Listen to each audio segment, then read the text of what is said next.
I am thrilled today to welcome the absolutely fabulous Micaela Passeri to the show. USA and European based award winning emotional intelligence and business performance coach, best-selling author, international speaker, community leader, and founder of the Emotional Money Mastery business training programs and the Love Your Evolution retreat in Italy. Now, I met Micaela through a Global Woman Amsterdam network, and we are very lucky to have you with us here today. Welcome, Micaela. Can you just Thank start you. with Thank you. giving us a tiny intro about, who you are, what you do, and also importantly, why it is that you do it? Yeah, absolutely. So I am an emotional intelligence business strategist. And what that is I really support people, entrepreneurs and small business owners in really understanding how their emotionality is affecting their results, both in their personal life, but specifically in their business life.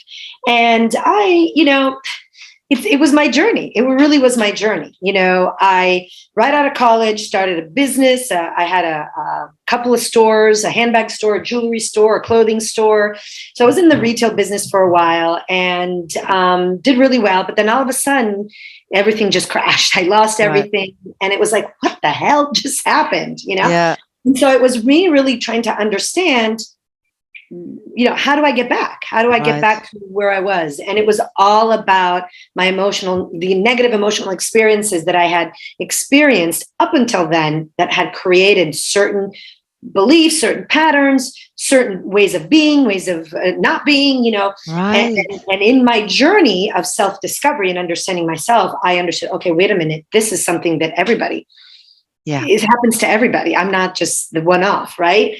And we all get to understand how we operate so that we can really be in our top performance and create the life that we want. So I've really been able to design the life that I'm living right now. And some people say, "Oh, you're so lucky." It's like, no, Right. I've designed it like this, right? It's got nothing to do with luck. It's like you intend it, you take action, you reap the rewards. So that's really kind of what It's I fascinating because I mean, of course, there's that link with emotions. We're like, okay, yes, we know our emotions are important, and but to have actually a link between that and our actual business results. Now, let's also set the stage. I like that. So you're part of the Fabulous After 50, right? Now, yes. remind me what nationality you are because it So sounds Italian, I'm Italo-Americana. I'm right? Italian, born and raised in Florence, Italy. I spent the first 20 years of my life there. And then my mom's American. So when I graduated high school, my parents gave me the opportunity to come to America to stay with my grandparents to go to college. And so that's what I did. And then I've been here in America ever since, now 30 years. So 30 only in years. Italy, 30 years. Wow.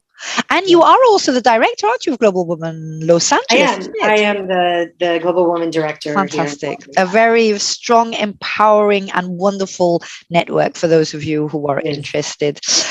Right. Okay. So now we've set all of that. Now, the topic that we chose for today was emotional resilience in a noisy online world and how to master your emotions for maximum profit. And that, really, when I read the suggested title, I thought, gosh, there's so much in there, which is very much of importance for us, the noisy online world. And somehow I feel that the older I get, the noisier I'm finding it. Of course, the noisier it is becoming as well, because now there's more and more and, everything, and you're just bombarded from morning till night. But then the link with, emotions, then the word resilience. And then, the idea of, we do need to master our emotions. I mean, emotions are not wrong, are they? I mean, No, we are emotional beings. We right. cannot escape it. Modern society wants us to brush it under the rug, forget about it, not think about it, take a pill for it, or whatever. At the end of the day, it's part of our humanity. We feel we are built in a way that the emotions are surges of energy, so they come through us. Right. We feel them, and then from there we create a thought form about the experience that we're having. And from there, then we have a feeling about it. And then from there, we either make a decision or not make a decision, take action or not take action. So that's kind of like a very simplistic So way they're the source of everything, basically. Exactly, they are. They're the source of everything. And so when we are actually ignoring them, when we brush them under the rug, or when we medicate ourselves, we're doing a total disservice, because our emotions are actually the predictor of our future, number one. And number two, they are also kind of an alarm, right? If we're not feeling good, right? Because emotions and feelings are very tied together, even though they're different. What would you say is the difference? So the difference is that emotions are the physical sensation in the body, right? So just think about when you're angry, what happens? Maybe you get red, your veins start, your heart starts pumping, your veins starts coming out, right? That's a physical sensation. That's the actual response, the stimulus, the response to the energetic stimulus of that emotion. The feeling comes later. So it comes, and it all happens instantaneously, but it comes after the human being has made a thought about the experience. So you've given it a meaning. You've given it some sort of significance. Right. So going with the angry example, I'm experiencing anger. This anger is starting to have all these, thoughts in my head about what it is that I'm experiencing, why I'm experiencing anger about it. And then I have a feeling. So maybe the feeling is frustration, disappointment, whatever, right? So even though they're different, they're very tied together, because emotions will trigger a feeling at the end of the day, right? So when we're experiencing this and we're not allowing ourselves to consciously have our experience about our emotions, then we're cutting ourselves short. And we're not giving ourselves any feedback, so we're not learning anything either, are we? That's why people get stuck in patterns, or people can't move. Specifically around. I really work within the income generation, right? The ability of an entrepreneur or business owner to generate income. So when we were looking at that, is maybe we cap ourselves, because there's that something in the subconscious that's been buried that is leading us, unbeknownst to ourselves, into a specific pattern that's having us capped, or that's having us not take action. So when we talk about a noisy online world, right, because now we do live online, yes, we're talking about, okay, what happens?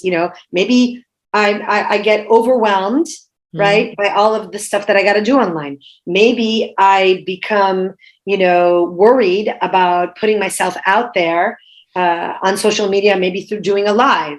Maybe I hold myself back because I'm having sales conversations, but I'm not asking for the sale, or I'm not, when somebody comes with a challenge to my sales conversation, I'm not, moving and being flexible around that challenge, right?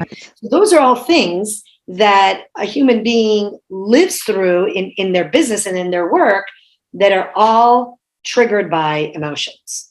So that's why I'm a firm believer that our emotionality and the way that we respond or react to it will dictate our success, our income, that's very interesting, our relationships, right? Yeah. So what I was saying to you before we actually went online about me and my sort of very creative approach to finances and living by the seat of my pants, that actually is saying an awful lot about maybe looking inside my, emotionality, as you say, as to, what am I doing to sabotage myself? And it is also then very much going from an abundance perspective, right? Because it's assuming that there's more than enough money out there for everyone. So the only thing which is holding us back are our emotions linked to this, as you said, past patterning, limiting beliefs, so yet again, we're in that situation of us being the only thing which holds us back. It's not men or society or whatsoever. It's,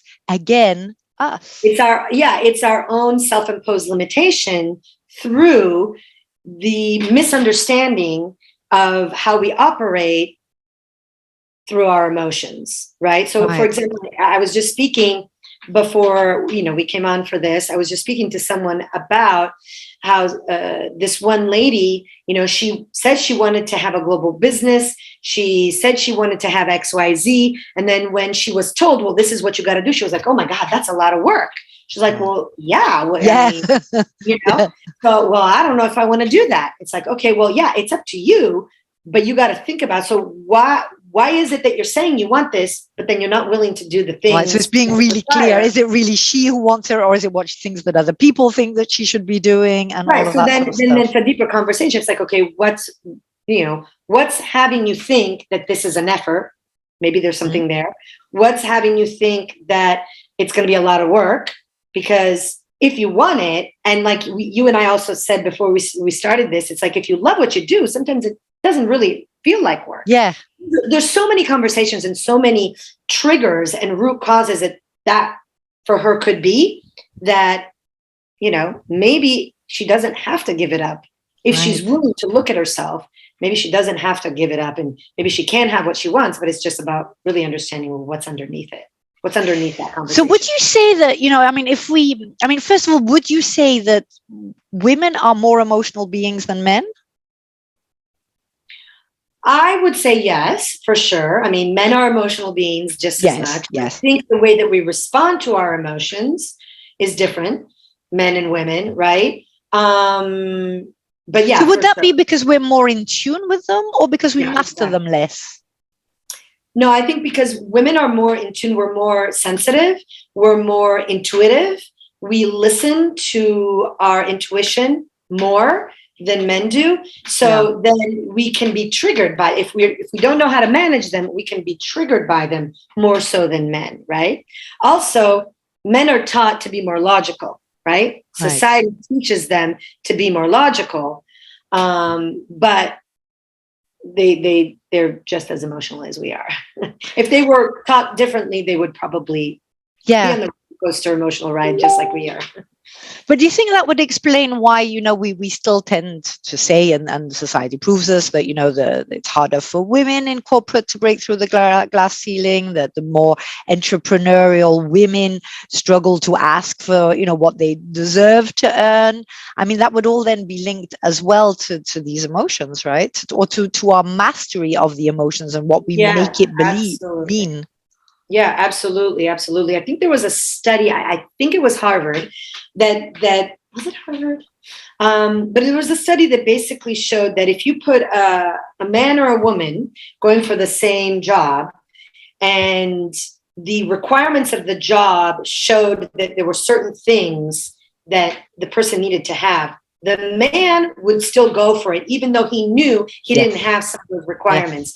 The woman, though, would look at the requirements and say, oh, well, I don't have XYZ, so I'm not going to get the job. I'm not going to get the job, so I don't do it. Even if I read more or less the same, or maybe it was the same one, and it was astounding, because the men who were applying, in effect, ticked less of the boxes than women.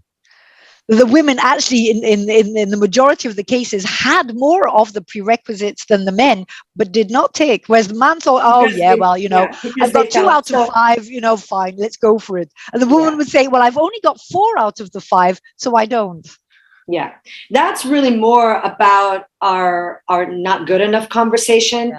And it's really being hooked into that. And because we are more emotional than men, we get really hooked into it and kind of like anchored into that conversation more than men. And so that's why a lot of women, would do something like that. Right? They wouldn't go for it. But yeah, it's a very interesting conversation, Right. And so we're talking about emotional intelligence, right? Yeah. Mm-hmm. So how do you define that? So emotional intelligence is really the degree to which a human being can manage themselves, can self-regulate their reactions, and therefore respond to certain stimuli, especially emotional stimuli. It's also defined as a human being understanding oneself deeper so that they can understand others. So there's that deeper level of empathy, which then brings you to being able to navigate social environments a lot better. So you've got greater social skills. And also, because you understand yourself better, you can also self-motivate Right. better, right? So there's a level of, the foundational part is that it's that self-management and bringing self-awareness to how you self-manage, right? So it's that awareness and the management part. But then tied to emotional intelligence is also social skills, empathy, motivation, all of that. Which are skills which are thankfully suddenly in our society a lot more valued, right? I mean, the last 10 years, we've seen that move towards a leadership which is a lot more based on those qualities and not just on the ruthless, die or get killed, sort of thing. I mean, kill or die sort of thing, where you had to ruthlessly step on the competitors to get up, where the employees, you really didn't care what they wanted to do as long as they did what you wanted them to do. So, I mean, we are, that would be a good thing, right? For us as well as women to go, because I think would you say then that women are in general more emotionally intelligent then? I believe so. Those who work on themselves, and statistically more women do personal development than men do, right? So if we follow that statistic and we say, okay, well, more women do personal development, therefore more women work on their inner being, on their inner landscape, on their emotionality than men, then yes, absolutely. And then indeed, in order to master and to be resilient, you have to understand and be aware first, right? Exactly. You can't master something awareness you're unaware is key of. Number one. Right. Awareness is always key number one. Yeah. So, and because emotional intelligence is really an acquired skill, when you look at IQ and EQ, right? So IQ is the cognitive intelligence. EQ is the emotional intelligence, right? IQ is really, you're kind of born with it. It's static. You either have a high IQ or you don't. It's not something that you can improve by studying or whatever. Right. You can acquire knowledge, you can learn more, but your IQ is kind of what it is. Your EQ instead can be raised. It can be learned. It's an acquired skill. And one could say, well, what do you mean? How is that? Because if I'm working on myself and I start self-discovering and I start understanding why I do things that I do, why I don't do certain things, how I make my decisions, why I react to certain things, why maybe I respond to others, then I'm understanding how I work. Therefore, I can manage myself. And if I manage myself, that means I'm not in reaction all the time. I'm in response. Yes. Right. And so that is the foundations of emotional intelligence. And so then I can navigate personal and business relationships better. I can make better decisions for myself. I can really have a focus on my goals and say, okay, these are the steps that I need to take, and I'm going to follow them, even though I might feel uncomfortable, even though I might feel a bit scared, right?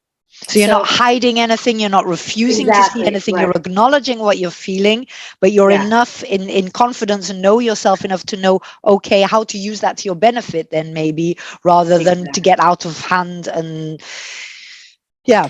actually, you just reminded me of important pillars of emotional intelligence. There are 4 important pillars, right? So what happens is initially, right, we get to perceive, so we get to have the awareness that we're having an emotional experience. Right? So it's like, oh, I'm experiencing anger. Like, oh, I'm experiencing overwhelm. Right? So it's that conscious acknowledgement that we're having an emotional experience. And knowing how to label it as well, to say, this is what it is. Right.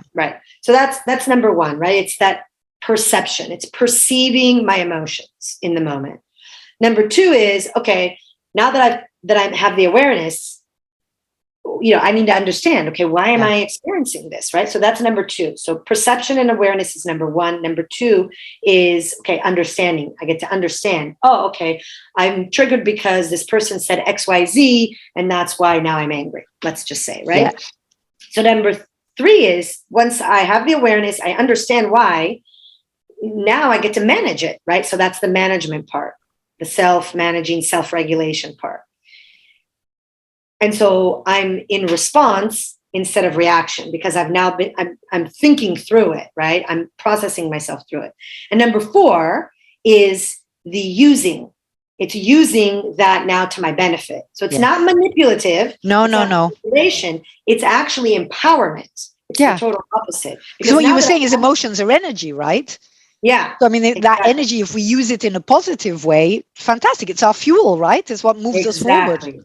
Exactly. Exactly. Now, one might say, "Oh my God, that seems like a lot. I got to think of all this." No, it happens like this. Yeah, yeah. Once you practice yourself in self-awareness and really becoming aware of what you're experiencing in a moment and taking your awareness to the emotions, then it starts, and you practice that, it really becomes really Yeah, yeah. instantaneous. The more you do it, the more, yeah, I mean, it's like everything, right? At first you have to work on it. So, I mean, when at some point, I mean, whether now or later, we're talking about tips that we can use, immediately to work on this emotional resilience and to indeed master those emotions. So first of all, not push them away, but acknowledge and understand those emotions, but then use them to our benefit. So I would say one of them is really to take time to, first of all, increase our perception, to at least know when to say, I mean, I very much like what you were saying, the what was it, reaction versus response. So the Right. reaction, we just, it's an immediate thing. I remember Stephen Covey, one of the big coach gurus. I remember when I was studying 15 or so years ago, saying that happiness lies in the gap between, what happens and how you respond to it, Exactly. whereas reaction isn't a response, it's a reaction. So that's when we get angry. The child that you love is about to cross the road and get run over by a car. Instead of covering him in kisses and love that he's arrived on the other side safely, our reaction is to get extremely angry that he threw himself in front of a car in the first place. Yeah. So it is that's where we put our values and what's important to us and our Yeah. authentic self, I guess, right? Yeah, absolutely. Yeah, absolutely. And it is a practice of awareness. Right. Awareness is key number one. So it's allowing yourself to say, oh, okay, this feels familiar. Like this happens to me often. What is this about? And start asking questions. Right. So if we're talking about tips, first one is really practice being aware. So how do you do that? You start asking yourself questions. Yeah. What's this about? Like, what's underneath this? Like, Yeah. what am I not seeing that I'm meant to see? Because this feels familiar. It feels like it happens quite often, and that you'll recognize when you're in patterns. Yeah. Let's talk about, for example, relationship patterns, right? Maybe you attract the same guy over and over again in a different body. And it's like, okay, wait a minute. At some point, you're gonna become aware that it's like, oh, this seems, familiar. Yeah, weird. The one common factor is me, and I'm Right. So attracting all these different right. guys who have the same, thing which I don't like, for example. Right. Yeah. So I'm going to give myself as an example, right? For the longest time, I was attracting unavailable men. So it was like, well, what's that about? Like, what is it that I'm not seeing that I need to see about this pattern here so that I can move past it? Right. And so there was different layers to it. But at the end of the day, what I arrived to was, number one, there was part of me that wasn't available because I was holding back. I was protecting my heart. Yeah. Why? Because I had been hurt, right? Yeah. So how can I expect somebody to be available to me if I'm not available, right? So it's that kind of law of attraction. I was attracting to me that which I was already vibrating. I was vibrating at unavailability because of my past hurts and my past experiences. And so that was one, right? But then another layer within that was, okay, I was having similar experiences within these unavailable relationships, right? And the experience was that I always felt I was second choice, that I wasn't chosen, right? And so I had to really become aware, like, was part of the whole thing, right? It was like, well, where did that happen? Well, that happened with this bit, my daughter of my father, relationship with my baby daddy, right? And how that big kind of experience, negative experience, was at the end of the day, the culmination was that I felt not chosen, right? I wasn't chosen. And so it started perpetuating. In fact, if I look back at my history, that's after that relationship is where all of the unavailable relationships happen. Before that relationship, I had great relationships. I had long relationships. I had, really great experiences. But what I also like about this is you're owning it, right? It's not saying that it's somebody else's fault. It's not saying that it's, all these men's fault. It's not saying that it's the universe's fault for putting stuff on your path. It's you're really owning it. You're really saying, okay, I'm creating this reality. Yeah. We create, and this is the other thing is people don't understand that everything that's in your life right now, you have been the creator of, good and bad. And some people might say, well, what about even if somebody gets, traumatized, goes through some sort of trauma at an energetic level?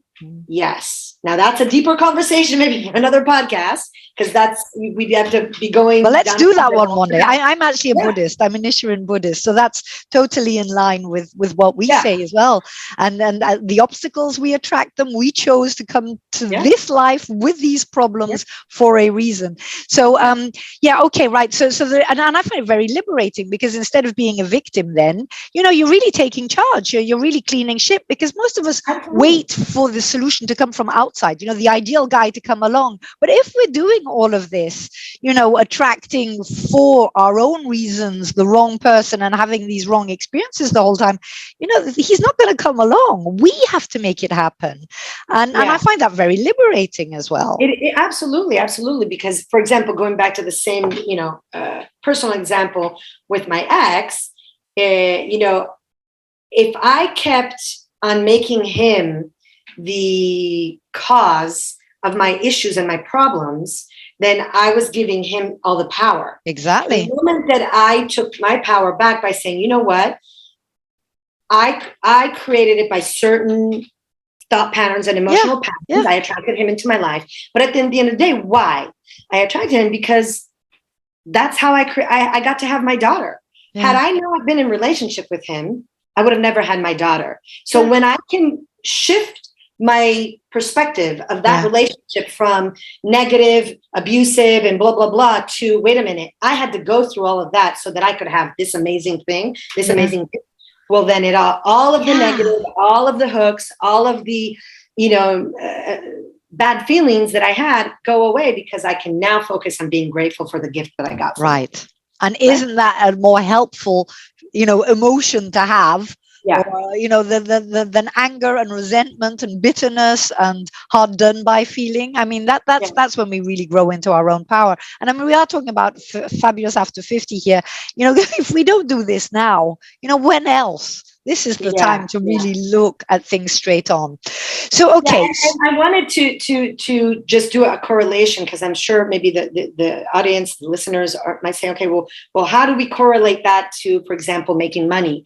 And we want, right? So I'll bring it back to my example. Because I was hooked into a victim conversation in that situation, and I saw him as the, there's a lot more in the story there, but I saw him as the generator of my abundance, right? Until I could heal that, I couldn't step into the awareness, like, wait a minute, I'm the generator of my abundance. I'm the one who dictates how much money I make and how much I don't. Right? So I had to let go of certain ideas, conversations, and beliefs around that in order for me to then step into the generator. And then from there saying, okay, wait a minute. If I'm the generator, then who do I get to be? What are the actions that I get to take in order to make the income that I want? And so from there, I catapulted myself into another. This makes so sense to me. Yeah, right? Makes so much sense. And okay, it might not be easy to do on one's own. And I mean, so is this what you coach through your work? Yeah, absolutely. Yeah, absolutely. So people could come to you. I mean, I just see, we're literally at the 3 minutes from the end. I can't believe how we've got so far. But okay, so if we talk for today, I mean, I'm definitely going to have you back, Micaela. If you have time, please come back, because I see very many avenues here to experience. But so if we go back to our 3 tips for today, in order to raise our emotional intelligence so that we can master emotions and make them work to our benefit. So we had acknowledge your emotions, right? So awareness. So awareness is key number 1, right? Yeah. Once you become aware, you want to understand, right? You really want to understand why you're having that emotional reaction or experience. And then once you understand, then you can start managing yourself.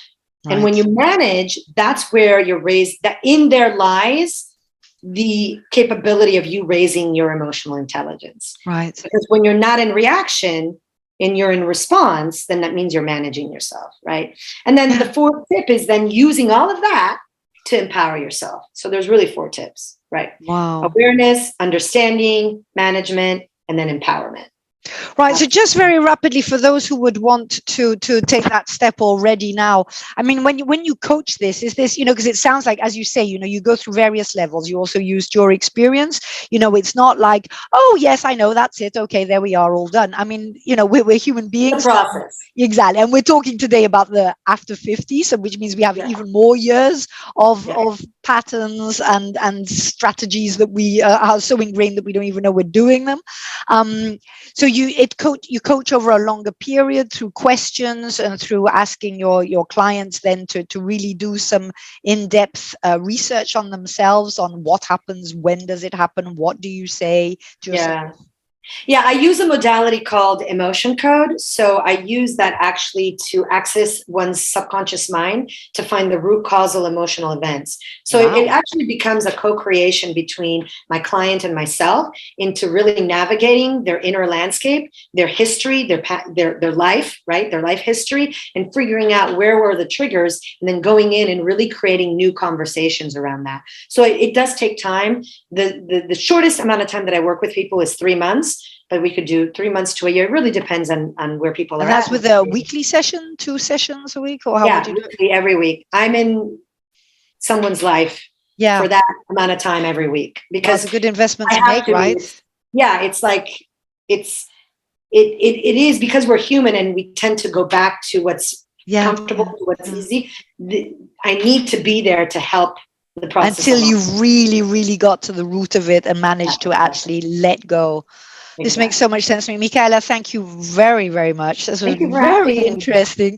I would love to have you back to go into about 8 million different things that you said during this talk. But for today, thank you very, very much. Good luck out there in Los Angeles.